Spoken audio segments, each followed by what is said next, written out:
ಈಗ ನಾನು ಮುಖ್ಯವಾಗಿ ಸಂದೇಶಕ್ಕೆ ಬರ್ತಾನೆ. ಇದುವರೆಗೆ ಹೇಳಿದ್ದೆ ನಿಮಗೆ ಅದೊಂಥರ ಇತಿಹಾಸ ತರ ಹಿಸ್ಟ್ರಿ ತರ ಅನಿಸಿರ್ಬೋದು. ಇದೆಲ್ಲ ನಮಗೆ ಯಾಕೆ ಅನಿಸಿರ್ಬೋದು. ಇವಾಗ ನಿಮಗೆ ಅದು ಅರ್ಥವಾಗಬೇಕಂದ್ರೆ ಇಷ್ಟಲ್ಲಿ ಹೇಳಬೇಕಾಗಿತ್ತು. ಪಕ್ಕದಾಗ ಹೇಳ್ರಿ, ವಾಕ್ಯವನ್ನ ಚೆನ್ನಾಗಿ ಕಳಿಸ್ಕೊ. ನಿದ್ದೆ ಎದ್ದು ಪಕ್ಕದವ್ರಿಗೆ ಅರ್ಧ ನೀವು ಅರ್ಧ ನಾನು, ಅವಾಗ ಪೂರ್ತಿ ಕರ್ತನಿ ಸ್ತೋತ್ರವಾಗ್ಲಿ ಮುಂದುವರಿಸ್ತಾನೆ. ದೇವರ ವಾಕ್ಯವು ಇಲ್ಲದನ್ನ ಇರುವಾಗೆ ಮಾಡುವಂತ ಶಕ್ತಿ ನಮ್ಮ ದೇವರ ವಾಕ್ಯಕ್ಕೆ ಇದೆ. ಹೇಳ್ರಿ, ಇದಕ್ಕೆ ಏನು ಶಕ್ತಿ ಇದೆ ಗೊತ್ತಾ? ಇಲ್ಲದನ್ನ ಇರುವ ಹಾಗೆ ಮಾಡ್ತದೆ. ಅದು ದೇವರ ವಾಕ್ಯಕ್ಕೆ ಶಕ್ತಿ ಇದೆ. ಆಮೇನ್. ನಂಬರ್ 1, ದೇವರ ವಾಕ್ಯಕ್ಕೆ ಎಷ್ಟು ಮಹತ್ವ ಅಂದ್ರೆ, ಇಲ್ಲದನ್ನ ನೀವು ನೆನ್ಪಿಟ್ಕೊಳ್ರಿ, ಇಲ್ಲ ಬರ್ದಿಟ್ಕೊಳ್ರಿ. ದೇವರ ವಾಕ್ಯವು ಇಲ್ಲದನ್ನ ಇರುವ ಹಾಗೆ ಮಾಡುತ್ತದೆ.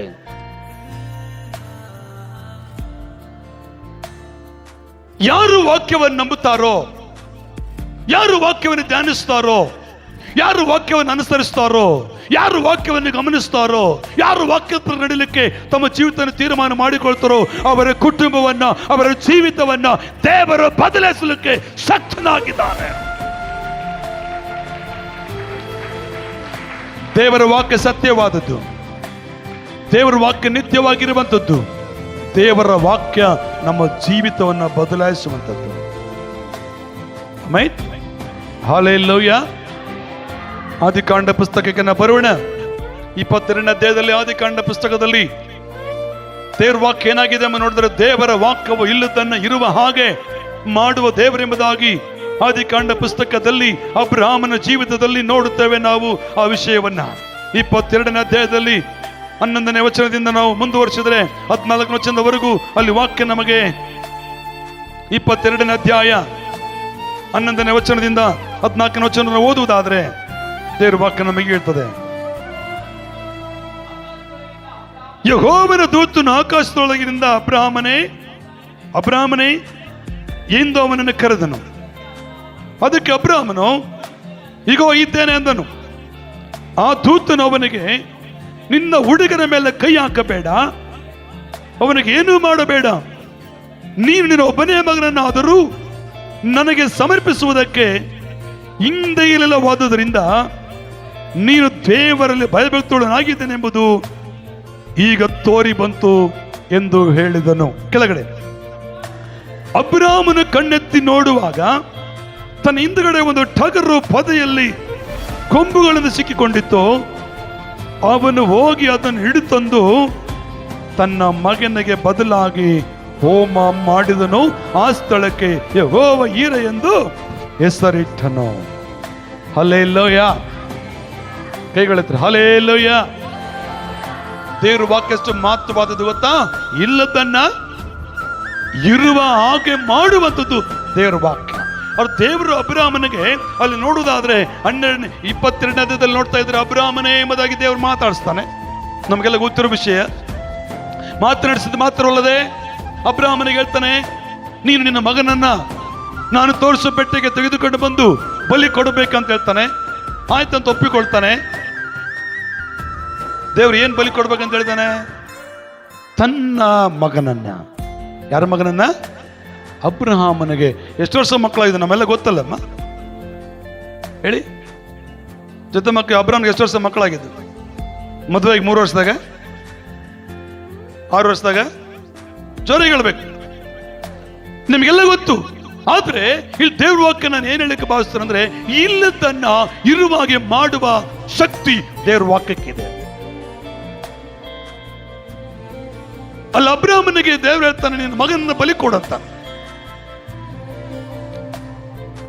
ನೀನು ಕರ್ಕೊಂಡು ಬಾ ನಿನ್ನ ಮಗನನ್ನ, ನಿನ್ನ ಮಗನ ಬದಲಾಗಿ ನಾನು ಒಂದು ಟಗರು ಅಲ್ಲಿ ಇಟ್ಟೀನಿ ಅಂತ ಹೇಳಿದ್ನ ಮುಂಚೆಲೇನ ಹೇಳಿದನ? ಬೈಬಲ್ ಎಲ್ಲ ನಮಗೆ ಕಾಣ್ತದ? ಕಾಣಲ್ಲ. ಆದ್ರೆ ಅಬ್ರಹಾಮನು ಅದಕ್ಕೆ ನಮಗೆ 11ನೇ ಇಬ್ರಿಯ ಬರೆದ ಪುಸ್ತಕದಲ್ಲಿ ನೋಡ್ತೇವೆ, ಕಣ್ಣಿಗೆ ಕಾಣದವುಗಳನ್ನು ನಿಜವೆಂದು ನಂಬುವುದೇ ನಂಬಿಕೆ. ಇಲ್ಲದನ್ನು ಇರುವಾಗೆ ಮಾಡುವ ಶಕ್ತಿ ದೇವರ ವಾಕ್ಯಕ್ಕೆ, ದೇವರಿಗಿದೆ. ವಾಕ್ಯನ ದೇವರು, ದೇವರೇ ವಾಕ್ಯ ಅಂತ ನಮ್ಗೆ ಗೊತ್ತು. ಆಮೇಲೆ ಅಬ್ರಹಾಮನಿಗೆ ಮಗನಿದ್ದನೋ, ಆದರೆ ಟಗರು ಅಲ್ಲಿ ಇರಲಿಲ್ಲ. ಅಬ್ರಾಮನ ಕೈಲಿ ಕತ್ತಿ ಇತ್ತು, ಆದರೆ ಟಗರು ಅಲ್ಲಿ ಇರಲಿಲ್ಲ. ಅಬ್ರಾಮನ ಕೈಲಿ ಕಟ್ಟಿಗೆ ಇದ್ದವು, ಆದರೆ ಹೋಮಕ್ಕೆ ಬೇಕಾದಂತ ಕುರಿ ಅಲ್ಲಿ ಇರಲಿಲ್ಲ. ಅಬ್ರಾಮನ ಜೊತೆಲಿ ಮಗನಿದ್ದನೋ, ಮಗನಿಗೆ ಬದಲಾಗಿ ಕುರಿ ಇದೆ ಎಂಬುದಾಗಿ ಅಲ್ಲಿ ಯಾರಿಗೆ ಗೊತ್ತಿದ್ದಿಲ್ಲ. ಆದ್ರೆ ಅಬ್ರಾಮನ್ ಏನ್ ಮಾಡಿದನು? ದೇವರನ್ನ ನಂಬಿದನು, ದೇವರ ಮೇಲೆ ನಂಬಿಕೆ ನಿಂತುಕೊಂಡನು, ದೇವರ ವಾಕ್ಯ ನಂಬಿದನು, ದೇವರ ವಾಕ್ಯವನ್ನ ಆಶ್ರಯ ಮಾಡಿಕೊಂಡನು. ನಾನು ದೇವರಿಗೆ ಎಲ್ಲವೂ ಸಾಧ್ಯ ಅಂತ ನಂಬಿದನು. ಅಬ್ರಾಮನ ಮಗನಿಗೆ ಒಂದು ಮಾತು ಹೇಳ್ತಾನೆ, ಅಪ್ಪ ಕಟ್ಟಿಗೆ ಉಂಟು, ಕುರಿ ಕತ್ತಿ ಉಂಟು, ಕುರಿಯಲ್ಲಿ ಅಂತ ಕೇಳ್ತಾನೆ ಮಗನು. ಇದೆಯಾ ವಾಕ್ಯಲ್ಲಿ? ಇಲ್ವಾ? 7ನೇ ವಚನದಲ್ಲಿ ಮಾತಿದೆಯಲ್ಲ,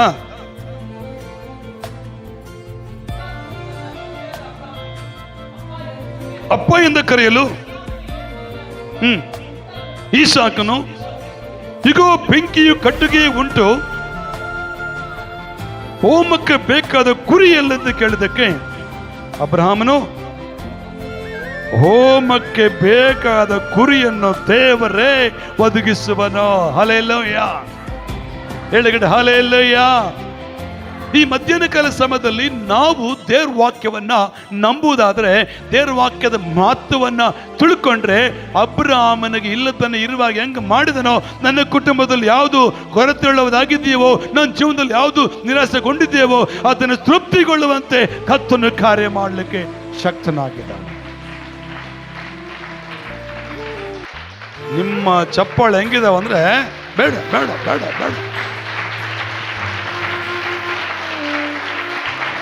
ಆಮೇಲೆ ನಿಮ್ಮ ಚಪ್ಪಾಳೆ ಹೆಂಗಿರ್ಬೇಕು ಅಂತ, ಒಂದು ನಿಮಗೇನು ನಿದ್ದೆ ಬಿಟ್ಟು ಹೋಗ್ಬೇಕು, ಇಲ್ಲ ಪಕ್ಕದ ನಿದ್ದೆನ ಎಬ್ಬಿಸ್ಬೇಕು, ಹಂಗೆ ತಟ್ಟಬೇಕು. ನಿಮ್ಮ ತಟ್ಟುವ ಚಪ್ಪಾಳೆ ಹಂಗೆ ಅಂತಂದ್ರೆ ಎದ್ದರು ಕೂಡ ಮಲ್ಕೊಳ್ಬೇಕು. ಲಾಲಿ ಪಾಪ. ಯಾವಾಗ ನಮ್ಮ ಮಕ್ಕಳನ್ನ ತಡೆ ಮೇಲಕ್ಕೆ ತಟ್ಟಿರೋ ಅಲ್ಬಾ ಇದೆಯಾ ನಿಮಗೆ? ನನಗೈತಿ.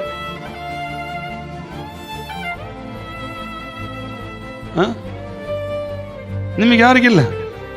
ಹೆಂಗ್ ತಡ್ತೀರಿ? ಹಿಂಗ್ ತಡ್ತೀರಾ? ಹಂಗೆ ತಟ್ಟಿದ್ರೆ ಏನಾಗುತ್ತ ಮಗು?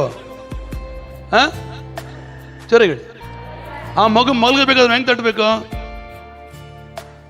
ಲಾಲೆ ಮಲಾಲೆ ಜೋ ಜೋ ಕಳ್ಳಿ ಬಂದು ಲಾಲೆ ಮಲಾಲೆ ಅಂತ. ನೀವು ಚಪ್ಪುವ ಚಪ್ಪಾಳೆ ಲಾಲಿ ಪಪ್ಪ ಚಪ್ಪಾಳೆ ತಟ್ತಾ ಇದ್ದಾರೆ ಅಂದ್ರೆ ಎದ್ದಿರೋರಲ್ಲಿ ಮಲ್ಕೊಂಡ್ರೆ ಅಂತ ತಟ್ತಾ ಇದ್ದಾರೆ. ನನ್ನ ಮಧ್ಯೆ ಸದಲ್ಲ, ಮಲ್ಕೊಂಡ್ರೆ ಎದ್ದು ವಾಕ್ಯ ಕೇಳಬೇಕು, ಹಂಗೆ ತಟ್ಟಬೇಕು ಚಪ್ಪಾಳೆ. ಇರಿ, ಈಗ ತಟ್ಟಬೇಡಿ. ಬೈಬಲ್ ವಾಕ್ಯ ಹೇಳ್ತದೆ, ಸತ್ಯವೇದದಲ್ಲಿ ದೇವ್ರ ವಾಕ್ಯ ಎಷ್ಟು ಮಹತ್ವ ಇದೆ ಅಂದ್ರೆ, ಇಲ್ಲದನ್ನ ಇರುವ ಹಾಗೆ ಮಾಡುವಂತ ಶಕ್ತಿ ದೇವರ ವಾಕ್ಯಕ್ಕೆ ಇದೆ. ಆಮೇನ್. ನಂಬುವರ ಮಾತಾಡಲಿ ಹೇಳ್ರಿ, ಹಲ್ಲೆಲೂಯಾ. ಎರಡನೇದಾಗಿ ನೋಡ್ತವೆ, ಇನ್ನೊಂದು ಅದೇ ಅಬ್ರಹಾಮನ ಹೆಂಡತಿ ಯಾರು? ಒಬ್ಬಳೇ ಇದ್ದಾಳ, ಸಾರ ಬಿಡ್ರಿ. ಆಗರಳು ತನ್ನ ಮಗನನ್ನು ಅಡವಿಯಲ್ಲಿ ತಕ್ಕೊಂಡು ಹೋಗುವಾಗ ಅಲ್ಲಿ ನೀರು ಖಾಲಿ ಆಯ್ತು, ಮಗು ಅಳುತ್ತಾ ಇದೆ, ಒಂದು ಗಿಡದ ಕೆಳಗೆ ಹಾಕಿದಾಳೆ. 21ನೇ ಅಧ್ಯಾಯದಲ್ಲಿ ಆ ಮಾತಿದೆ, ಒಂದು ಗಿಡದ ಕೆಳಗೆ ಹಾಕಿದಾಳೆ, ಹಾಕಿ ಅಯ್ಯೋ ನನ್ನ ಮಗು ಸಾಯುವುದನ್ನು ನೋಡಕ್ ಆಗ್ತಾ ಇಲ್ಲ ಎಂಬುದಾಗಿ ಅಳ್ತಾ ಇದ್ದಾಳೆ. ಏನಿಲ್ಲ ಅಲ್ಲಿ, ಸರಿಗಳಿ, ಏನಕ್ಕಾಗಳ್ತದ ಮಗು? ನೀರಿಗಾಗಳ್ತದ. ಮರುಭೂಮಿ, ನೀರಿಲ್ಲ. ಅಲ್ಲಿ ಮೇಲ್ಭಾಗದಲ್ಲಿ ನೋಡ್ತವೆ, ಆಕೆ ಮನೆಯಿಂದ ತೆಗೆದುಕೊಂಡು ಬಂದ ನೀರು ಖಾಲಿ ಆದ ಅಂತ ಐತೆ. ತಿತ್ತಿಲಿದ್ದ ನೀರು ಖಾಲಿ ಆಯ್ತಂತ ವಾಕ್ಯ ಹೇಳ್ತದೆ. ಏನ್ ಮಾಡಬೇಕು ಗೊತ್ತಾಗ್ತಾ ಇಲ್ಲ. ಮರುಭೂಮಿ ಬೇರೆ, ಕೆರೆ ಇಲ್ಲ, ಡ್ಯಾಮ್ ಇಲ್ಲ, ಹಳ್ಳ ಇಲ್ಲ, ಬೋರ್ವೆಲ್ ಇಲ್ಲ, ಬಾವಿ ಕೂಡ ಇಲ್ಲ, ಏನಿಲ್ಲ. ಆದ್ರೂ ದೇವರಿಗೆ ಮೊರೆ ಇಡ್ತಾ ಇದ್ದಾಳೆ, ದೇವರೇ ನನ್ನ ಮಗು ಸಾವು ನಾನು ನೋಡಕ್ ಆಗ್ತಾ ಇಲ್ಲ, ನನ್ನ ಮಗನ ಮರಣ ಹೊಂದುವುದು ನನ್ನ ನೋಡಕ್ ಆಗ್ತಾ ಇಲ್ಲ ಎಂಬುದಾಗಿ ಆ ಮಗುವಿನ ವಿಷಯದ ನೆನೆಸ್ಕೊಂಡು ದೇವರಿಗೆ ಮೊರೆ ಇಟ್ಟಾಗ ಅಲ್ಲಿ ಏನ್ ಮಾಡೋದು ದೇವರು? ಆಕೆಯ ಕಣ್ಣು ತೆರೆದು ನೀರು ಉಕ್ಕುವಂತ ಬಾವಿಯನ್ನ ಅಲ್ಲಿ ರೆಡಿ ಮಾಡಿದನ. ಹಲ್ಲೆಲೂಯಾ. ಆದಿಕಾಂಡ ಬರೆದ ಪುಸ್ತಕ 21ನೇ ಅಧ್ಯಾಯದಲ್ಲಿ, ಆದಿಕಾಂಡ ಬರೆದ ಪುಸ್ತಕ 15ನೇ ವಚನದಿಂದ ಓದ್ಕೊಂತ ಬಂದ್ರೆ ವಾಕ್ಯ ಓದೋಣ. ಓದಪ್ಪ. ತಿತ್ತಿಯಲ್ಲಿದ್ದ ನೀರು ಮುಗಿದ ಮೇಲೆ ಅವಳು ಮಗುವನ್ನು ಒಂದು ಗಿಡದ ನೆರಳಿನಲ್ಲಿ ಮಗುವನ್ನು ಗಿಡದ ಕೆಳಗೆ ನೆರಳಿನ ಹಾಕಿ ಮಗುವು ಸಾಯುವುದನ್ನು ನೋಡಲಾರೆನು ಅಂದುಕೊಂಡು ಬಿಲ್ಲೆಸುವೆಯಷ್ಟು ಒಂದಿಷ್ಟು ದೂರ ಹೋಗಿ ಹಾ ಅವನೆದುರಾಗಿ ಕೂತುಕೊಂಡು ಗಟ್ಟಿಯಾಗಿ ಅತ್ತಳು. ಹಾ ಆ ಹುಡುಗನ ಮೊರೆಯು ದೇವರಿಗೆ ಕೇಳಿಸಿತು. ದೇವದೂತನು ಆಕಾಶದಿಂದ ಆಗರಳನ್ನು ಕರೆದು, ಆಗರಳೆ, ನಿನಗೇನಾಯಿತು? ಅಂಜಬೇಡ. ಆ ಹುಡುಗನ ಬಿದ್ದಿರುವ ಸ್ಥಳದಿಂದಲೇ ಅವನ ಶಬ್ದವು ದೇವರಿಗೆ ಕೇಳಿಸಿತು. ನೀನೆದ್ದು ಅವನನ್ನು ಎತ್ತಿಕೊಂಡು ಕೈ ಬಿಡದೆ ಇರು, ಅವನಿಂದ ದೊಡ್ಡ ಜನಾಂಗವಾಗುವಂತೆ ಮಾಡುವೆನು ಎಂದು ಹೇಳಿದನು. ಹಾ ಇದಲ್ಲದೆ ದೇವರು ಅವಳ ಕಣ್ಣನ್ನು ತೆರೆದಿದ್ದರಿಂದ ದೇವರು ಆಕೆಯ ಕಣ್ಣನ್ನು ತೆರೆದಿದ್ದರಿಂದ ಅವಳು ನೀರಿನ ಬಾವಿಯನ್ನು ಕಂಡು, ಆ ನೀರಿನ ಬಾವಿಯನ್ನು ಕಂಡು ತಿತ್ತಿಯಲ್ಲಿ ನೀರನ್ನು ತುಂಬಿಕೊಂಡು ತಿತ್ತಿಯಲ್ಲಿ ನೀರನ್ನು ತುಂಬಿಕೊಂಡು ಹುಡುಗನಿಗೆ ಕುಡಿಸಿದಳು. ಹೋದಮ್ಮ. ದೇವರು ಆ ಹುಡುಗನ ಸಂಗಡ ಇದ್ದನು. ಹಲ್ಲೆಲೂಯಾ, ಜೋರಗಳು ಹಲ್ಲೆಲೂಯಾ. ಕರ್ತನಿಗೆ ಸ್ತೋತ್ರವಾಗಲು, ಇಲ್ಲದನ್ನ ಇರುವ ಹಾಗೆ ಮಾಡುವ ದೇವರಿಗೆ ನಾವೆಷ್ಟು ಸ್ತೋತ್ರ ಸಲ್ಲಿಸಬೇಕು. ದೇವರ ವಾಕ್ಯದ ಮಹತ್ವ ಎಂತದ್ದು ಗೊತ್ತಾ? ಅಲ್ಲಿ ಆಕೆಗೆ ಮಗು ಇದ್ದಾನೆ, ಏನಿಲ್ಲ, ನೀರಿಲ್ಲ, ಗಾಳಿ ಇದೆ, ಗಿಡ ಇದೆ, ಏನಿಲ್ಲ, ಆಗರಳ ಕೈಯಲ್ಲಿ ಮಗು ಇದೆ, ವಾತಾವರಣ ಗಾಳಿ ಇದೆ, ನೆರಳು ಮಳೆ ಇದೆ, ಅದು ನೀರಿಲ್ಲ. ಆದ್ರೆ ಆಕೆ ದೇವರಿಗೆ ಗಟ್ಟಿಯಾಗಿ ಮೊರೆ ಇಟ್ಟಾಗ ದೇವರ ವಾಕ್ಯದ ಶಕ್ತಿ, ದೇವರ ವಾಕ್ಯದ ಅಭಿಷೇಕ ಆಕೆಗೆ ಕಣ್ಣು ತೆರೆದಾಗ ಏನ್ ಕಂಡ್ಲಂತ ಇತ್ತು ವಾಕ್ಯಲ್ಲಿ? ನೀರಿನ ಬಾವಿಯನ್ನು ಕಂಡಳು. ಇವತ್ತು ದೇವರ ವಾಕ್ಯದ ಶಕ್ತಿ ಇದೆ. ಈ ವಾಕ್ಯವನ್ನ ಕೆಲವರು ಏನೋ ಒಂಥರ ಮಾಡ್ತಾರೆ. ನಿಜವಾಗ್ಲೂ ದೇವರ ವಾಕ್ಯದ ಶಕ್ತಿ ಇದೆ. ಪೌಲ್ ಹೇಳ್ತಾನೆ ಇದನ್ನು ಕುರಿತಾಗಿ, ಶಿಲುಬೆಯ ಮಾತು ನಂಬುವವರಿಗೆ ಶಕ್ತಿಯಾಗಿದೆ, ನಂಬದಿರುವವರಿಗೆ ಹುಚ್ಚು ಮಾತಾಗಿದೆ. ಯಾರು ದೇವ್ರ ವಾಕ್ಯ ನಂಬ್ತಾರೋ ಅವರು ಶಕ್ತಿಯಾಗಿ ಉಪಯೋಗಿಸ್ಕೊಡ್ತಾರೆ. ಯಾರು ದೇವ್ರ ವಾಕ್ಯ ನಂಬುದಿಲ್ಲ ಅವ್ರಿಗೆ ಹುಚ್ಚು ಮಾತಾಗಿ ಕಾಣ್ತದೆ. ಆಮೆನ್. ಹಲ್ಲೆಲೂಯ. ಇನ್ನು ಜೋರು ಹಲ್ಲೆಲೂಯ. ದೇವ್ರ ವಾಕ್ಯದ ಮಹತ್ವ ಎಂಥದ್ದು? ಇಲ್ಲದನ್ನ ಇರುವ ಹಾಗೆ ಮಾಡುವಂತ ಶಕ್ತಿ ನಮ್ಮ ದೇವರಿಗಿದೆ. ಇಲ್ಲದನ್ನ ಇರುವಾಗೆ ಮಾಡುವ ಅಧಿಕಾರ, ಇಲ್ಲದನ್ನ ಇರುವಾಗೆ ಮಾಡುವ ಶಕ್ತಿ ನಮ್ಮ ದೇವರ ವಾಕ್ಯದಲ್ಲಿ ಅದು ಇದೆ. ಕರ್ತನಲ್ಲಿ ಪ್ರಿಯ ಜನರೇ,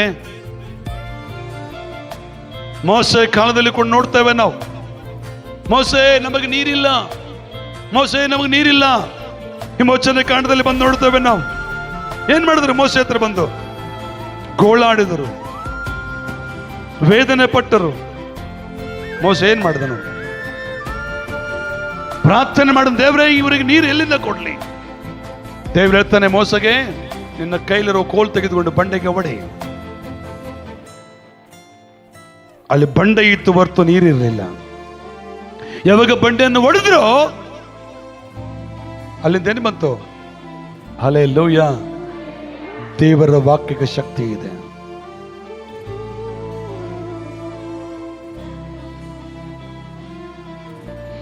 ದೇವರ ವಾಕ್ಯಕ್ಕೆ ಶಕ್ತಿ ಇದೆ. ಇವತ್ತು ನಂಬು. ಇವತ್ತು ನಿನ್ನ ಕುಟುಂಬದಲ್ಲಿದ್ದ ಸ್ಥಿತಿ ಬದಲಾಗಬೇಕಾ? ನೀನು ಅಂದುಕೊಂಡ ಕಾರ್ಯ ನೆರವೇರ್ಬೇಕಾ? ವಾಕ್ಯ ಏನು ಕೊಟ್ಟಿದಾರೋ, ವಾಗ್ದಾನ ಏನು ಬಂದಿದೆಯೋ, ಏನ್ ವಾಕ್ಯ ಪ್ರೇರೇಪಣೆ ಬರ್ತದೋ ಆ ವಾಕ್ಯ ಹಿಡಿದು ಪ್ರಾರ್ಥಿಸು. ದೇವರೇನು ಸತ್ಯವೇದದಲ್ಲಿ ಈ ಮಾತು ಹೇಳಿದೆಯಪ್ಪ, ನನ್ನ ಜೀವನದಲ್ಲಿ ಇದು ನೆರವೇರಿಸು. ದೇವ್ರ ವಾಕ್ಯ ಹೇಳ್ತದೆ, ಸ್ವಾಮಿ ನನ್ನ ಕುಟುಂಬದಲ್ಲಿ ಈ ಅಡ್ಡಿ ತೆಗೆದಾಕು. ವಾಕ್ಯ ಹಿಡಿದು ಪ್ರಾರ್ಥಿಸುವುದಾದ್ರೆ ವಾಕ್ಯಾನುಸಾರವಾಗಿ ಪ್ರಾರ್ಥಿಸುವವರ ಪ್ರಾರ್ಥನೆ ಪರಲೋಕ ದೇವರು ಕೇಳಿಸ್ಕೊಳ್ತಾರೆ.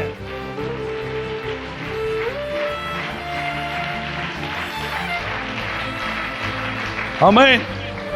ಹಲ್ಲೆಲೂಯ. ಹೇಳಿ ಹಲ್ಲೆಲೂಯ. ಅದೇ ಮೋಸೆ ಪ್ರಾರ್ಥನೆ ಮಾಡ್ತಾನೆ ಕೆಂಪು ಸಮುದ್ರ ಅಡ್ಡ ಬಂದಾಗ. ಯಾರು ವಿಭಾಗಿಸಿದ್ರು? ದೇವರ ವಾಕ್ಯ, ಸ್ವರನೇ ವಾಕ್ಯ. ಹಳೆ ಒಡಂಬಡಿಕೆಯಲ್ಲಿ ಸ್ವರವೇ ವಾಕ್ಯ. ಆದಿಯಲ್ಲಿ ವಾಕ್ಯವಿತ್ತು, ವಾಕ್ಯವು ದೇವರಾಗಿತ್ತು. ಆ ವಾಕ್ಯನೇ ಮೋಸೆ ಸಂಗಡ ಮಾತಾಡ್ತಾ ಇತ್ತು. ವಾಕ್ಯ ದಾರಿ ಇದ್ದಿಲ್ಲಲ್ಲಿ.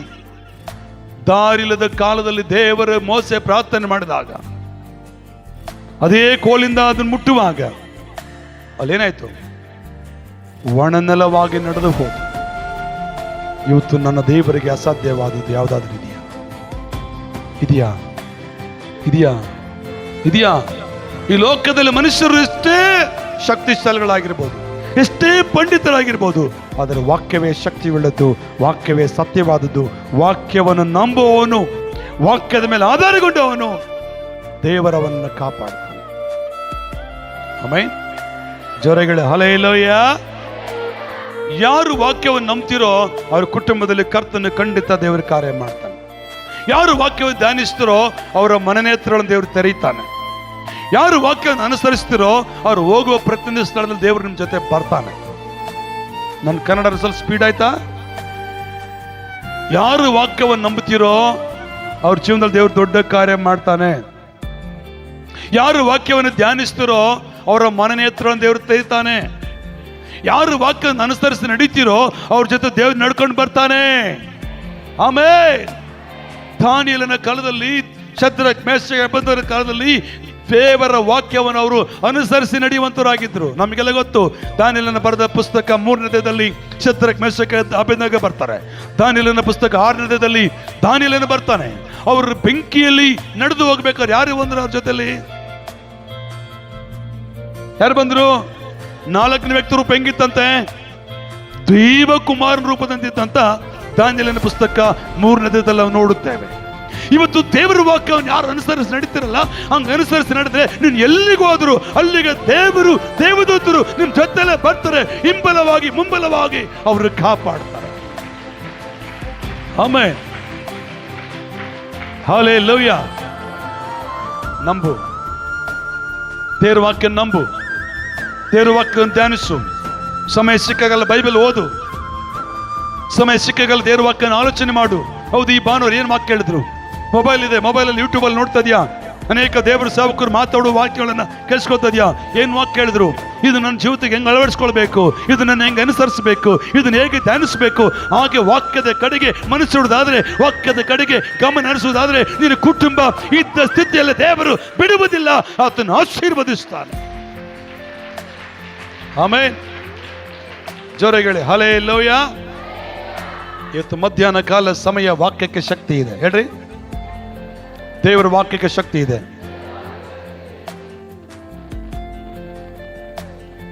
ಎಷ್ಟು ಜನ ನಂಬ್ತೀರ? ಎಷ್ಟು ಜನ ನಂಬ್ತೀರ?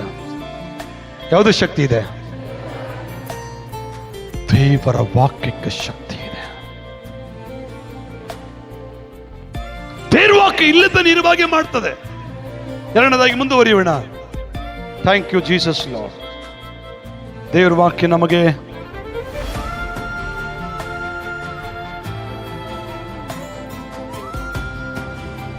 ಕೀರ್ತನೆಗಾರನ ಬರೆದ ಪುಸ್ತಕ 107ನೇ ಕೀರ್ತನೆ 20ನೇ ವಚನ. ತೆಲುಗು ಲೋಕರು, ಕನ್ನಡ ಲೋಕರು ಚದವಂడి.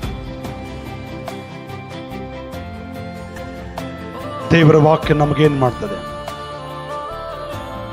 ಆತನು ದೂತನನ್ನು ಎಂಬಂತೆ ತನ್ನ ವಾಕ್ಯವನ್ನು ಕಳಿಸಿ ಅವರನ್ನು ಗುಣಪಡಿಸಿದನು, ಸಮಾಧಿಗೆ ಸೇರದಂತೆ ಮಾಡಿದನು.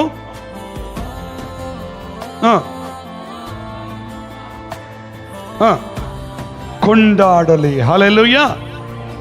ನಂಬರ್ 1, ದೇವರ ವಾಕ್ಯ ಇಲ್ಲದನ್ನು ಇರುವಾಗೆ ಮಾಡ್ತದೆ. ನಂಬರ್ 2, ದೇವರ ವಾಕ್ಯ ಎಲ್ಲದರಿಂದ ನಮಗೆ ಬಿಡುಗಡೆ ಕೊಡುತ್ತದೆ. ಎಲ್ಲದರಿಂದ. ಆಮೆನ್. ಒಂದು ವೇಳೆ ಪಾಪದಲ್ಲಿ ಬಿದ್ದು ನರಳಾಡ್ತಾ ಇದೆಯಾ? ವಾಕ್ಯವನ್ನು ನಂಬಿದ್ರೆ, ವಾಕ್ಯ ನೀನು ಸ್ವೀಕಾರ ಮಾಡಿದ್ರೆ, ವಾಕ್ಯ ನಿನ್ನ ಪಾಪದ ಜೀವಿತವನ್ನ ಬದಲಾಯಿಸ್ತದೆ. ಆಮೆನ್. ಹೇಳಿ ಹಲ್ಲೆಲೂಯಾ. ಒಂದು ವೇಳೆ ರೋಗದಲ್ಲಿ ಬಿದ್ದಿದೆಯಾ? ರೋಗ, ಹಾಸ್ಪಿಟ್ಲಿಗೆ ಹೋಗಿ ಸಾಕಾಯ್ತಾ? ಎಷ್ಟು ಮೆಡಿಸಿನ್ ತಗೊಂಡ್ರು ಸೌಖ್ಯವಾಗಲಿಲ್ಲವಾ? ವಾಕ್ಯ ನಂಬುವುದಾದ್ರೆ ವಾಕ್ಯ ನಿನಗಿರುವ ರೋಗದಿಂದ ನಿನಗೆ ಬಿಡುಗಡೆ ಕೊಡ್ತದೆ. ಆಮೆನ್. ಹಲ್ಲೆಲೂಯಾ. ಅನೇಕರಿಗೆ ಬಿಡುಗಡೆ ಕೊಟ್ಟ ಅನುಭವಗಳು ನಮ್ಗೆ ಗೊತ್ತಿತ್ತಲ್ಲ. ಇಲ್ಲೇ ಇದ್ದೀರಲ್ಲ ನೀವೆಲ್ಲ ಸೌಖ್ಯ ಹೊಂದ್ಕೊಂಡವ್ರು. ಯಾರಿಗೆ ಬಿಡುಗಡೆ ಕೊಡ್ಲಿ? ದೇವರ ವಾಕ್ಯ ಹೇಳ್ತದೆ, ವಾಕ್ಯವು ಎಲ್ಲದರಿಂದ ಬಿಡುಗಡೆ ಕೊಡುವಂತದ್ದಾಗಿದೆ. ರೋಗದಲ್ಲಿ ಬಂದ ಜನರಿಗೆ ವಾಕ್ಯ ಬಿಡುಗಡೆ ಕೊಟ್ಟಿತು. ಸತ್ಯವು ನಿಮ್ಮನ್ನ ಎಲ್ಲದರಿಂದ ಬಿಡುಗಡೆ ಕೊಡ್ತದೆ. ಯೋಹಾನ ಸುವಾರ್ತೆಯಲ್ಲಿ ನಮಗೆ ಮಾತು ಕಾಣ್ಬೋದು. ಯೋಹಾನ ಸುವಾರ್ತೆಯಲ್ಲಿ ಕೂಡ ನಾವು ವಾಕ್ಯ ನೋಡ್ಬೋದು. 8ನೇ ಅಧ್ಯಾಯದಲ್ಲಿ ಕರ್ತನ ವಾಕ್ಯ ಒಂದು ಮಾತು ಹೇಳ್ತದೆ. 32ನೇ ವಚನ ಯೋಹಾನನ ಸುವಾರ್ತೆ ಎಂಟನೇ 32 ವಚನದಲ್ಲಿ ಒಂದು ಮಾತು ಸ್ಪಷ್ಟವಾಗಿ ನಮಗೆ ತೆಲುಗುలో ಕೂಡ ಚದುವಮ್ಮ. ಯೋಹಾನ ಸುವಾರ್ತ, ಸತ್ಯವನ್ನು ತಿಳಿದುಕೊಳ್ಳಿರಿ, సత్యము నిమ్మను బిడుగడే ಮಾಡುವುದು. తెలుగులమ్మా యోహాను సువార్త 8:32. కాబట్టి యేసు తనను నమ్మిన యూదులతో, మీరు నా వాక్యమందు నిలిచిన వారైతే నిజముగా నీకు శిష్యులై ఉండి నిజವಾಗಿ నా శిష్యురాಗಿರ್ತೀರಿ, సత్యమును గ్రహించెదరు, అప్పుడు సత్యమును మిమ్మను స్వాతంత్రులుగా చేయనని చెప్పెను. సత్యము మిమ్మల్ని స్వాతంత్రులుగా చేయమని చెప్పెను. ಕರ್ತನ ವಾಕ್ಯ ಇರ್ತದೆ 31ನೇ ವಚನದಲ್ಲಿ, ನೀವು ನನ್ನ ವಾಕ್ಯದಲ್ಲಿ ನೆಲೆಗೊಂಡಿರುವುದಾದರೆ ನಿಜವಾಗಿ ಶಿಷ್ಯರಾಗಿದ್ದು ಸತ್ಯವನ್ನು ತಿಳಿದುಕೊಳ್ಳುವಿರಿ ಮತ್ತು ಸತ್ಯವು ನಿಮ್ಮನ್ನು ಎಲ್ಲದರಿಂದ ಬಿಡುಗಡೆ ಕೊಡುವಂಥದ್ದಾಗಿದೆ. ಪಾಪದಲ್ಲಿದೆಯಾ, ರೋಗದಲ್ಲಿದೆಯಾ, ಶಾಪದಲ್ಲಿದೆಯಾ, ದುಃಖದಲ್ಲಿದೆಯಾ, ಕಣ್ಣೀರಲ್ಲಿದೆಯಾ, ವೇದಲ್ಲಿದೆಯಾ, ಇನ್ನು ಏನು ಪರಿಸ್ಥಿತಿಯಲ್ಲಿ ಮುಳುಗೋಗಿದೆಯಾ, ಏನೇ ಇದ್ರೂ ಕೂಡ ದೇವರ ವಾಕ್ಯವನ್ನ ನಂಬುವುದಾದರೆ ನಿನಗೆ ಬಿಡುಗಡೆ ಕೊಡುತ್ತದೆ. ಆಮೆನ್. ಜೋರಾಗಿ ಹೇಳಿ ಹಲ್ಲೆಲೂಯ. ಇನ್ನು ಜೋರಾಗಿ ಹಲ್ಲೆಲೂಯ. ಎಷ್ಟು ಜನರಿಗೆ ಗೊತ್ತು ಬಿಡುಗಡೆ ಕೊಡ್ತದೆ ದೇವರ ವಾಕ್ಯ? ಫಾಸ್ಟ್ ಸಾಮಾನ್ಯವಾಗಿ ಪ್ರಾರ್ಥನೆ ಮಾಡಬಹುದು ಅಷ್ಟೇ, ಅದ್ರ ಫಾಸ್ಟ್ ಅಲ್ಲಿ ಏನಿಲ್ಲ, ದೇವರ ವಾಕ್ಯದಲ್ಲಿ ಶಕ್ತಿ ಇದೆ. ನಾವು ಸಾಮಾನ್ಯ ಮನುಷ್ಯರೇ, ಆತನ ಉಪಯೋಗಿಸಿಕೊಳ್ಳುವಂತ ಒಂದು ವಸ್ತುವಾಗಿ ಅಷ್ಟೇ ಇದ್ದೇವೆ. ಅದರ ಕಾರ್ಯ ಮಾಡುವಂಥದ್ದು, ಬಿಡುಗಡೆ ಕೊಡುವಂಥದ್ದು ದೇವರ ವಾಕ್ಯದ ಶಕ್ತಿ. ಯಾರು ವಾಕ್ಯವನ್ನು ನಂಬುತ್ತಾರೋ, ಅದಕ್ಕೆ ಸ್ವಾಮಿ ಹೇಳಿದ್ರು, ನೀನು ನಂಬಿದರೆ ನಿನ್ನ ನಂಬಿಕೆ ನಿನಗೆ, ನಾನು ಬೇಸ್ ಮಾಡಿದಂತೆಲ್ಲ ನೇಸ್ವಾಮಿ ಹೇಳ್ತಾನ, ನಾನು ಗುಣ ಮಾಡಿದಂತ ಹೇಳ್ತಾನ, ನೀನು ನಂಬಬೇಕು. ಏನ್ ನಂಬಬೇಕು? ದೇವರ ವಾಕ್ಯವನ್ನು ನಂಬು. ನಾವು ದೇವರ ವಾಕ್ಯ ನಂಬುವುದಿಲ್ಲ, ಬೇರೆಲ್ಲ ನಂಬ್ತೇವೆ, ವಾಕ್ಯ ನಂಬಲ್ಲ. ಅದಕ್ಕೆ ನಮ್ಮ ಕುಟುಂಬದಲ್ಲಿ ಎಲ್ಲ ಬರ್ತಾವ, ಆಶೀರ್ವಾದ ಬರಲ್ಲ. ನಮ್ಮ ಮನೆಗೆ ಜಗಳ ಬರ್ತಾವ, ಬೇರೆ ಎಲ್ಲ ಬರ್ತಾವ, ರೋಗ ಬರ್ತಾವ, ಕಷ್ಟ ಬರ್ತಾವ, ಸಂಕಟ ಬರ್ತಾವ, ಅವಮಾನ ಬರ್ತಾವ, ನಿಂದೆಗಳು ಬರ್ತಾವ, ಆಶೀರ್ವಾದ ಬರ್ತಾ ಇಲ್ಲ. ಯಾಕೆ ಬರ್ತಾ ಇಲ್ಲ ಆಶೀರ್ವಾದ ಗೊತ್ತಾ?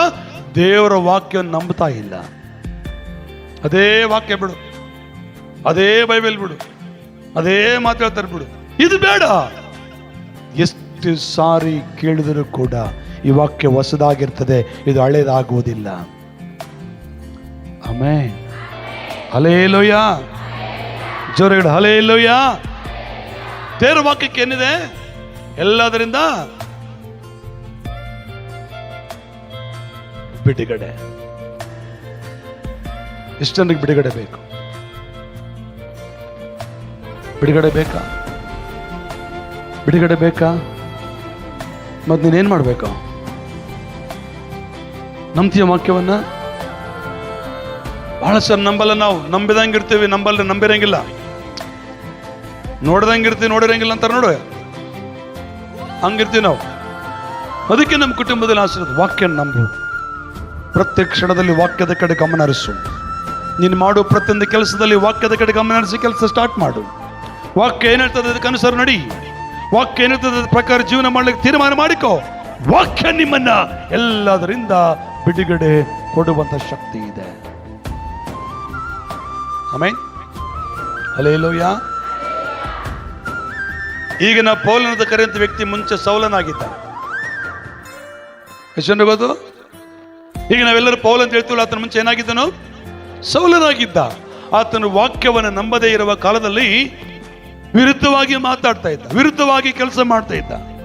ಯಾವಾಗ ವಾಕ್ಯವನ್ನು ನಂಬಿದನೋ ಕರ್ತನಿಗಾಗಿ ತಮ್ಮ ಪ್ರಾಣವನ್ನೇ ಬಲಿ ಕೊಡೋಕೆ ಸಿದ್ಧವಾದನು. ಆಮೆನ್. ಜೋರಾಗಿ ಹಲ್ಲೆಲೂಯ. ದೇವರ ವಾಕ್ಯವು ಎಲ್ಲದರಿಂದ ಬಿಡುಗಡೆ ಕೊಡುವಂತ ಶಕ್ತಿ ಇದೆ. ರೋಗ ಆಗಿರ್ಬೋದು, ಶಾಪ ಆಗಿರ್ಬೋದು, ಪಾಪ ಆಗಿರ್ಬೋದು, ಏನೇ ಆಗಿರ್ಬೋದು, ಬಿಡುಗಡೆ ಕೊಡ್ತದೆ. ವಾಕ್ಯ ಹಿಡಿದು ಪ್ರಾರ್ಥಿಸುವಾಗ, ವಾಕ್ಯ ಹೇಳಿ ಪ್ರಾರ್ಥಿಸುವಾಗ ಬಿಡುಗಡೆ ಆಗ್ತದೆ. ಆಮೆನ್. ಹಲ್ಲೆಲೂಯ. ಜೋರಾಗಿ ಹಲ್ಲೆಲೂಯ. ನಮ್ಮ ಸ್ವಂತ ಬಲದಿಂದ, ಸ್ವಂತ ಶಕ್ತಿಯಿಂದ ನಡೀಲಿಕ್ಕೆ ಸಾಧ್ಯವಿಲ್ಲ. ನಮಗೆ ಜ್ಞಾನ ಬೇಕಾದಷ್ಟು ಇರ್ಬೋದು, ಆ ಜ್ಞಾನದಿಂದ ಆ ಕಾರ್ಯ ನಡೆಯುವುದಿಲ್ಲ. ನಾವು ಚೆನ್ನಾಗಿ ಓದ್ಕೊಂಡಿರ್ಬೋದು, ಅದರಿಂದ ಕಾರ್ಯ ನಡೆಯುವುದಿಲ್ಲ. ದೇವರ ಆತ್ಮನ ವಾಕ್ಯದ ಕಾರ್ಯ ನಡೆದರೆ ಮಾತ್ರನೇ ಯಾವ ವ್ಯಕ್ತಿಗಾದ್ರೂ ಬಿಡುಗಡೆ ಸಾಧ್ಯ. ದೇವರ ವಾಕ್ಯವನ್ನು ಯಾರು ನಂಬುತ್ತಾರೋ ಅವರಿಗೆ ಬಿಡುಗಡೆ, ದೇವರ ವಾಕ್ಯವನ್ನು ಯಾರು ಸ್ವೀಕಾರ ಮಾಡ್ತಾರೋ ಅವರಿಗೆ ಸಮಾಧಾನ. ವಾಕ್ಯ ಬಹಳ ಶಕ್ತಿ ಉಳ್ಳದು. ಯಾಕೆ ವಾಕ್ಯದ ಬಗ್ಗೆ ಒತ್ತಿ ಹೇಳ್ತಂದ್ರೆ, ಎಷ್ಟೋ ಜನರು ಎಲ್ಲ ಮಾಡ್ತಾರಮ್ಮ, ಹಾಡು ಚೆನ್ನಾಗಿ ಆಡ್ತಾರೆ, ಆರಾಧನೆ ಚೆನ್ನಾಗಿ ಮಾಡ್ತಾರೆ, ಆದ್ರೆ ವಾಕ್ಯವನ್ನ ಓದಲ್ಲ, ಆದ್ರೆ ವಾಕ್ಯವನ್ನ ನಂಬಲ್ಲ, ವಾಕ್ಯವನ್ನು ಮನಸ್ಸಿಗೆ ಇಟ್ಕೊಳ್ಳಲ್ಲ. ಬೇರೆ ಎಲ್ಲರೂ ಯಾರು ಏನೋ ಅಂದಾರು ಮಾತಲ್ಲ ಅಂದಿದ್ದೆಲ್ಲ ನೆನಪಿಟ್ಕೊಳ್ತಾರೆ, ವಾಕ್ಯವನ್ನು ಮರೆತು ಹೋಗ್ತಾರೆ. ಅದಕ್ಕೆ ನಾವು ಯಾವ್ದು ನೆನಪಿಟ್ಕೋಬೇಕು ಇವತ್ತು ದಿನಗಳಲ್ಲಿ? ದೇವರ ವಾಕ್ಯವನ್ನ. ನಂಬರ್ 3, ಮುಂದುವರಿಯೋಣ ಕರ್ತನಲ್ಲಿ ಪ್ರೇರೆ. 119ನೇ ಕೀರ್ತನೆಯಲ್ಲಿ 130ನೇ ವಚನದಲ್ಲಿ ಒಂದು ಮಾತು ಹೇಳ್ತಾನೆ. తెలుగులో కూడా చదువుకున్న 119 కీర్తన 130 వచనములో, ಕನ್ನಡದಲ್ಲಿ ಕೂಡ ನಾವು ಬೇಗನೆ ಓದಿ ಸಹಕರಿಸೋಣ. ಇನ್ನು ವಾಕ್ಯ ವಿವರಣೆಯಿಂದ ಯುಕ್ತಿಹೀನರಿಗೆ ಜ್ಞಾನೋದಯವಾಗುವುದು.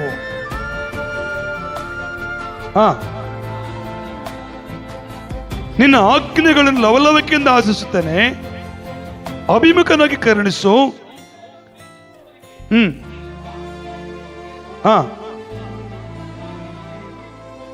ನಿನ್ನ ನುಡಿಗನುಸಾರವಾಗಿ ಹೆಜ್ಜೆಯನ್ನು ದೃಢಪಡಿಸು. ಯಾವ ಅನ್ಯಾಯವಾದರೂ ನನ್ನನ್ನು ಆಳದಂತೆ ಮಾಡು. ನರರ ಬಲಾತ್ಕಾರದಿಂದ ನನ್ನನ್ನು ಬಿಡಿಸು, ಆಗ ನಿನ್ನ ನೇಮಗಳನ್ನು ಕೈಗೊಳ್ಳುವೇನೋ ಎಂಬುದಾಗಿ ಭಕ್ತನು ಹೇಳ್ತಾನೆ. ನಮ್ಮ తెలుగులో, నీ వాక్యములు వెల్లడి అగుట తోడనే వెలుగు కలుగును, వెలుగు కలుగును, అవి తెలివి లేని వారికి తెలివి కలిగించును. తెలివి లేని వారికి తెలివి కలిగించును. ఏదది? తెలివి లేని వారికి తెలివిచ్చేది ఏదది? గిట్టి చెప్పండి. దేవుని ವಾಕ್ಯ. ಮೂರನೇದಾಗಿ ದೇವರ ವಾಕ್ಯವು ನಮಗೆ ಜ್ಞಾನೋದಯವನ್ನ ಉಂಟು ಮಾಡುತ್ತದೆ. ಕನ್ನಡದಲ್ಲಿ ಚೆನ್ನಾಗಿದೆ, ನಿನ್ನ ವಾಕ್ಯ ವಿವರಣೆಯಿಂದ ಯುಕ್ತಿಹೀನರಿಗೆ ಜ್ಞಾನೋದಯವಾಗುವುದು. తెలుగులో చాలా బాగుంది అమ్మాయి మాట. తెలివి లేని వారికి ఏదది? దేవుని వాక్యం. హల్లెలూయా. ಜೋರಾಗಿ ಹಲ್ಲೆಲೂಯಾ.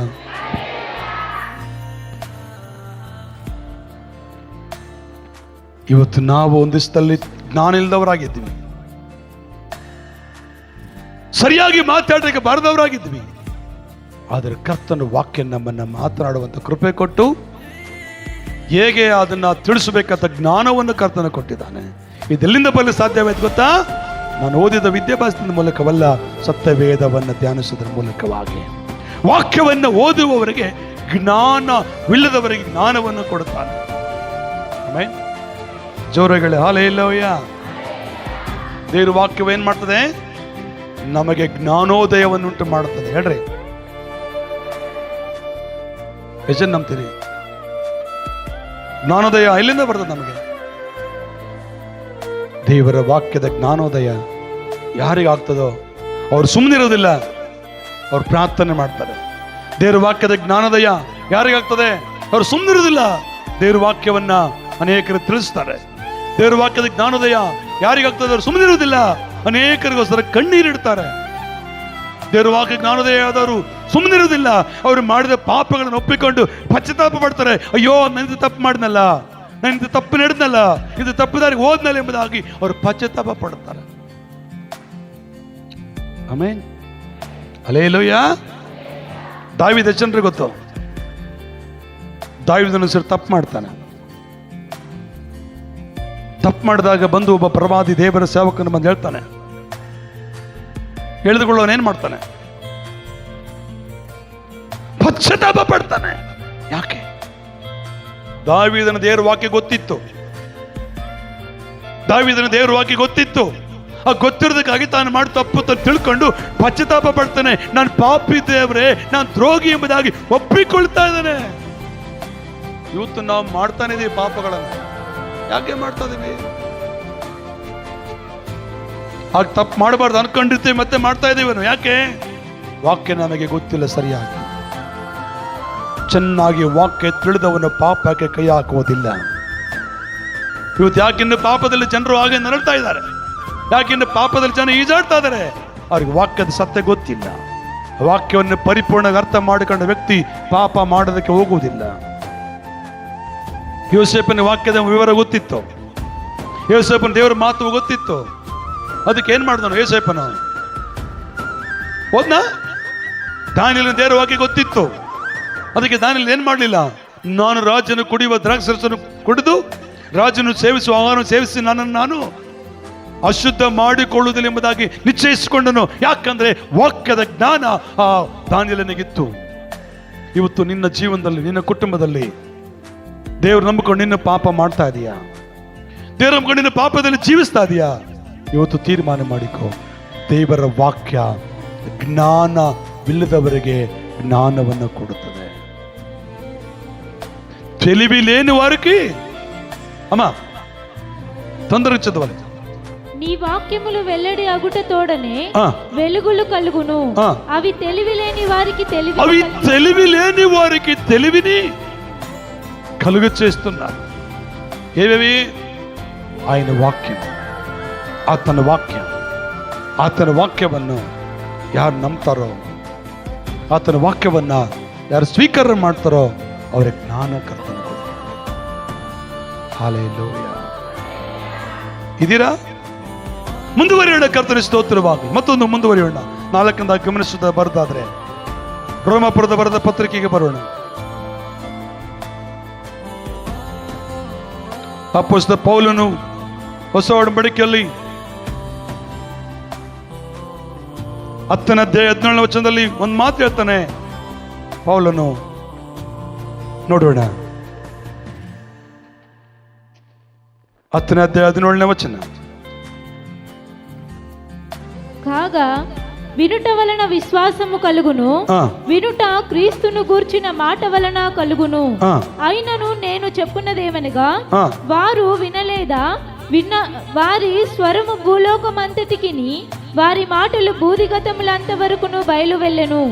మరియు నేను చెప్పున్నదేమనగా, ఇశ్రాయేలునకు తెలివి లేకుండునా జనము కాని వారి వల్ల మీరు రోషము పుట్టించెదను. అమ్మా 16 కూడా చదువమ్మా తెలుగులో. అయినను అందరూ సువార్తకు లోబడలేదు. కంటిన్యూ. ప్రభువా, మేము తెలియజేసిన సమాచారము ఎవడు నమ్మెను అని యెషయా చెప్పుచున్నాడు కదా. కాగా వినుట వలన విశ్వాసము కలుగును, వినుట క్రీస్తును గూర్చిన మాట వలన కలుగును. అయినను నేను చెప్పున్నదేమనగా, వారి స్వరము భూలోకమంతటికిని, వారి మాటలు భూదిగతముల వరకును బయలు వెళ్ళెను. ಹಲ್ಲೆಲೂಯಾ. ಕನ್ನಡದಲ್ಲಿ ಹೀಗೆ ಹೇಳ್ತದೆ ಪ್ರಿಯರೇ, ಆದ ಕಾರಣ ಸಾರಿದ ವಾರ್ತೆಯು ನಂಬಿಕೆಗೆ ಆಧಾರ, ಆ ವಾರ್ತೆಗೆ ಕ್ರಿಸ್ತನ ವಾಕ್ಯವೇ ಆಧಾರ. ಆದರೂ ಅವರ ಕಿವಿಗೆ ಬೀಳಲಿಲ್ಲವೇನೋ ಎಂದು ಕೇಳುತ್ತೇನೆ. ಬಿದ್ದದ್ದು ನಿಶ್ಚಯ, ಸಾರುವವರ ಧ್ವನಿಯು ಭೂಮಿಯ ಮೇಲೆಲ್ಲ ಪ್ರಸರಿಸಿತು. ಅವರ ನುಡಿಗಳು ಲೋಕದ ಕಟ್ಟ ಕಡೆವರೆಗೂ ವ್ಯಾಪಿಸಿದವು. ಹಲ್ಲೆಲೂಯಾ. ನಂಬರ್ 4, ದೇವರ ವಾಕ್ಯ ನಮಗೆ ನಂಬಿಕೆಯನ್ನು ಉಂಟು ಮಾಡುತ್ತದೆ. ಏನ್ ಮಾಡ್ತದೆ? ನಂಬಿಕೆ. ವಾಕ್ಯವನ್ನು ಓದ್ತಾ ಇದ್ರೆ ನಮಗೆ ನಂಬಿಕೆ ಹೆಚ್ಚಾಗ್ತದೆ. ವಾಕ್ಯವನ್ನು ನಂಬ್ತಾ ಇದ್ರೆ ನಮ್ಮ ನಂಬಿಕೆ ಜಾಸ್ತಿ ಆಗ್ತದೆ. ಆಮೆನ್. ಹಲ್ಲೆಲೂಯಾ. ಜೋರಾಗಿ ಹಲ್ಲೆಲೂಯಾ. ಇಲ್ಲಿದ್ರೆ ಒಂದ್ಸರಿ ಜೋರಾಗಿ ಹಲ್ಲೆಲೂಯಾ. ನನ್ನ ಕನ್ನಡ ನಿಮ್ಗೆ ಅರ್ಥ ಆಗ್ತದ? ವಾಕ್ಯವನ್ನ ಯಾರು ನಂಬ್ತಾರೋ ಅವ್ರಿಗೆ ನಂಬಿಕೆ ಜಾಸ್ತಿ ಆಗ್ತದೆ. ದೇವ್ರ ವಾಕ್ಯ ನಮಗೆ ನಂಬಿಕೆಯನ್ನು ಉಂಟು ಮಾಡ್ತದೆ. ನಂಬಿಕೆ ಜಾಸ್ತಿ ಮಾಡ್ತದೆ ವಾಕ್ಯ. ಓದ್ಬೇಕು, ಧ್ಯಾನಿಸ್ಬೇಕು, ಕೇಳಬೇಕು, ಓದ್ಬೇಕು, ತಿರುಗಿ ಬರಿಬೇಕು. ಈ ತರ ಮಾಡ್ತಾ ಇದ್ರೆ ದೇವ್ರ ಮೇಲೆ ನಂಬಿಕೆ ಜಾಸ್ತಿ ಆಗ್ತದೆ, ಕಡಿಮೆ ಆಗಲ್ಲ. ನಾವು ವಾರಕ್ಕೊಂದ್ಸರಿ, ತಿಂಗಳಿಗೊಂದ್ಸರಿ ಬೈಬಲ್ ಓಪನ್ ಮಾಡಿದ್ರೆ ನಮ್ಗೇನು ಬರ್ತದೆ? ನಂಬಿಕೆ. ಹಲ್ಲೆಲೂಯಾ. ಹೇಳಿ ಹಲ್ಲೆಲೂಯಾ. ಅದಕ್ಕೆ ಹೇಳ್ತಾನೆ, ಸ್ವಾಮಿ ಮನುಷ್ಯನ ರೊಟ್ಟಿ ತಿಂದು ಮಾತ್ರ ಬದುಕುವುದಿಲ್ಲ, ದೇವರ ಬಾಯಿಂದ ಬರುವ ಪ್ರತಿಯೊಂದು ಮಾತಿನಿಂದಲೂ ಮನುಷ್ಯನು ಬದುಕುತ್ತಾನೆ. ಯಾವಾಗದು? ದಿನಾಲಿ ದೇವರ ವಾಕ್ಯವನ್ನ ಓದ್ತಾ ಇದ್ರೆ, ದಿನ ದೇವರ ವಾಕ್ಯವನ್ನ ಧ್ಯಾನಿಸ್ತಾ ಇದ್ರೆ ಮಾತ್ರ. ನೀನ್ ಭಾನುವಾರಕ್ಕೊಂದ್ಸರಿ ಬೈಬಲ್ ಓಪನ್ ಮಾಡಿ, ಭಾನುವಾರಕ್ಕೊಂದ್ಸರಿ ಸತ್ಯವೇದ ತೆಗೆದು ನೋಡೋದ್ರಿಂದ ಅಲ್ಲ, ಶುಕ್ರವಾರ ಒಂದ್ಸರಿ ಓಪನ್ ಮಾಡೋದಲ್ಲ, ಇಲ್ಲ ತಿಂಗಳಿಗೊಂದ್ಸರಿ ಬೈಬಲ್ ಓಪನ್ ಮಾಡೋದಲ್ಲ. ಪ್ರತಿ ದಿನವೂ ನೀನು ಸತ್ಯವೇದ ಓಪನ್ ಮಾಡಿ ಓದಿ ಧ್ಯಾನಿಸುವುದಾದ್ರೆ ನಿನ್ನ ಕುಟುಂಬ, ನಿನ್ನ ಪ್ರಯತ್ನ, ನಿನ್ನ ಕಾರ್ಯಗಳನ್ನ ಆ ದೇವರು ಸಫಲಪಡಿಸ್ತಾರೆ. ಆಮೆನ್. ಹಲ್ಲೆಲೂಯಾ. ವಾಕ್ಯಕ್ಕೆ ಶಕ್ತಿ ಇದೆಯಾ? ಎಷ್ಟು ನಂಬ್ತೀರಿ? ಒಂದ್ಸಾರಿ ನಾನು ಯೇಸು ಬಿಡಿಸುತ್ತಾನೆ ಅಂತ ಒಂದು ಮ್ಯಾಗಝಿನ್ ಬರ್ತದೆ ನನ್ನ ಹತ್ರ, ತಿಂಗಳ ಒಂದು ಬುಕ್ಸ್ ಬರ್ತದೆ. ಅದರೊಂದು ಸಾಕ್ಷಿ ನಾನು ಓದಿದ್ದನ್ನ ಹೇಳ್ತಾನೆ, ಕೇಳಿಸ್ಕೊಡ್ರಿ.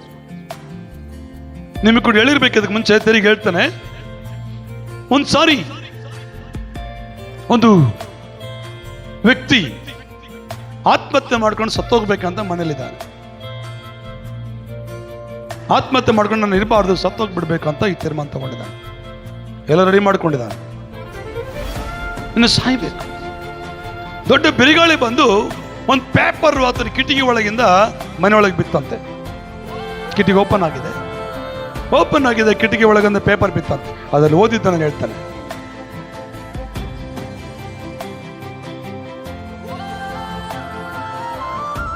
ಏನ್ ಪೇಪರ್ ಬಿತ್ತಂತೇಳಿ ಎಲ್ಲ ರೆಡಿ ಮಾಡ್ಕೊಂಡಿದ್ದಾನೆ.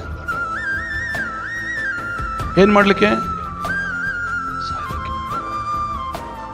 ಏನ್ ಪೇಪರ್ ಬಿತ್ತು ನೋಡೋಣ ಅಂತ ತೆಗೆದ್ರೆ ಅದು ಕ್ರಿಸ್ತನ ಕರಪತ್ರ. ಅದ್ರೇನ್ ಬರೆಯಲ್ಪಟ್ಟಿದೆ? ಎಲೆ ಹೊರವತ್ತವರೇ, ಕಷ್ಟಪಡೋರು ನೀವೆಲ್ಲ ನನ್ನ ಬಳಿಗೆ ಬಂದ್ರಿ, ನಾನು ವಿಶ್ರಾಂತಿಯನ್ನು ಕೊಡುತ್ತೇನಂತ ಆ ಒಂದು ವಾಕ್ಯ ಬರೆಯಲ್ಪಟ್ಟಿದೆ. ಈತನಿಗೆ ವಿಶ್ರಾಂತಿ ಇಲ್ಲ, ನೆಮ್ಮದಿ ಇಲ್ಲ, ಇನ್ನು ಬದುಕೋದು ಬ್ಯಾಡ, ಸತ್ತೋಗ್ಬೇಕಂತ ಆಲೋಚನೆ ಮಾಡ್ತಿರ್ಬೇಕಾದ್ರೆ ಈ ವಾಕ್ಯವನ್ನು ಓದಿದ್ದಾನೆ 2 ನಿಮಿಷ ಅಂತೇಳಿ ಮುಚ್ಚಿಟ್ಟು ಮತ್ತೆ ಹೋಗಿದ್ದಾನೆ. ಮತ್ತೆ ತಿರುಗಿ ಆತ್ಮ ಹೇಳ್ತದೆ ಆತನ ಮನಸ್ಸಿನೊಳಗೆ, ಇಲ್ಲ ಅದನ್ನ ಓದು. ಅದು ತಿರುಗಿ ಆ ವ್ಯಕ್ತಿ ಓದುವಾಗ ಆತನ ಸಾವಿನ ಕಡೆಗೆ ಹೋಗದೆ ಸತ್ಯದ ಕಡೆಗೆ ಬಂದು ನಿಂತುಕೊಂಡಿದ್ದಾನೆ. ಆಮೇನ್. ತಮಿಳುನಾಡಲ್ಲಿ ತೂತ್ಕುಡಿ ಅಂತ ಒಂದು ಸ್ಥಳ ಇದೆ. ಆ ಸ್ಥಳದಲ್ಲಿ ನಡೆದಂತಹ ಒಂದು ಘಟನೆ ಇದು. ಮೋರ್ಸಿ ಲಾಜರಸ್ ಅವರು ಸೇವೆಯಲ್ಲಿ ಮಾಡ್ತಿರುವಾಗ ಅವರು ಮ್ಯಾಗಜಿನ್ ಪ್ರತಿ ತಿಂಗಳು ನನಗೆ ಬರುವಾಗ ಅದ್ರಲ್ಲಿ ಓದಿದ ವಿಷಯ ನಾನು ಹೇಳ್ತೇನೆ, ಕೇಳಿಸ್ಕೊಳ್ಳಿ. ವಾಕ್ಯಕ್ಕೆ ಶಕ್ತಿ ಇದೆ. ಆಮೇನ್. ವಾಕ್ಯಕ್ಕೆ ಶಕ್ತಿ ಇದೆ. ನಂಬ್ತೀರಾ? ಎಷ್ಟು ನಂಬ್ತೀರಿ? ದೇವ್ರ ವಾಕ್ಯ ಏನ್ ಮಾಡ್ತದೆ? ನಮಗೆ ಇಲ್ಲದನ್ನ ಇರುವಾಗೆ ಮಾಡ್ತದೆ. 2, ದೇವ್ರ ವಾಕ್ಯ ಎಲ್ಲದರಿಂದ ನಮಗೆ ಬಿಡುಗಡೆ ಕೊಡುತ್ತದೆ. ನಂಬರ್ 3, ದೇವ್ರ ವಾಕ್ಯ ನಮಗೆ ಜ್ಞಾನೋದಯವನ್ನುಂಟು ಮಾಡ್ತದೆ. 4ನೇದಾಗಿ ದೇವ್ರ ವಾಕ್ಯ ನಮಗೆ ನಂಬಿಕೆಯನ್ನುಂಟು ಮಾಡ್ತದೆ. ಇನ್ನು ತುಂಬಾ ವಿಷಯಗಳು ಉಂಟು, ಆದರೆ ಗಮನಿಸಲಿ. ಪ್ರಾರ್ಥನೆ ಹೋಗುದು ಮುಂಚಿತವಾಗಿ ನಿನ್ನ ಮನಸ್ಸನ್ನು ತೀರ್ಮಾನ ತಕ್ಕೋ. ನಾನು ಸುಮ್ಮನೆ ಇದನ್ನ ಹೇಳಿ ಮುಗಿಸ್ಬೇಕಂತ ಉದ್ದೇಶ ನಂದಲ್ಲ. ಇದರಲ್ಲಿ ಬರೆಯಲ್ಪಟ್ಟ ವಾಗ್ದಾನಗಳೆಷ್ಟು, ಈ ಸತ್ಯವೇದಲ್ಲಿರುವಂತಹ ಆಜ್ಞೆಗಳು ಎಷ್ಟು, ಇದನ್ನ ಯಾರೆಲ್ಲ ಬರೆದ್ರು, ಯಾವಾಗ ಇದನ್ನ ಯಾವ ಕಾಲಕ್ಕೆ ಅಧ್ಯಾಯಗಳನ್ನ ವಚನಗಳನ್ನು ವಿಭಾಗಿಸಿದ್ರು ನಿಮಗೆ ತಿಳಿಸಿದ್ದೇನೆ. ಕಣ್ಮುಚ್ಕೋ, ಪ್ರಾರ್ಥನೆ ಏಕೆ ಬಯಸೋಣ. ದೈವ ನಿಮಗೆ ಸ್ತೋತ್ರ. ಓ ಪರಿಶುದ್ಧಾತ್ಮ ದೇವರೇ, ಕಣ್ಮುಚ್ಕೊಂಡಿರುವುದಾದರೆ ಪ್ರಾರ್ಥನೆ ಏಕೆ ಬಯಸೋಣ. ಮಹಿಮೆ ರಾಜ.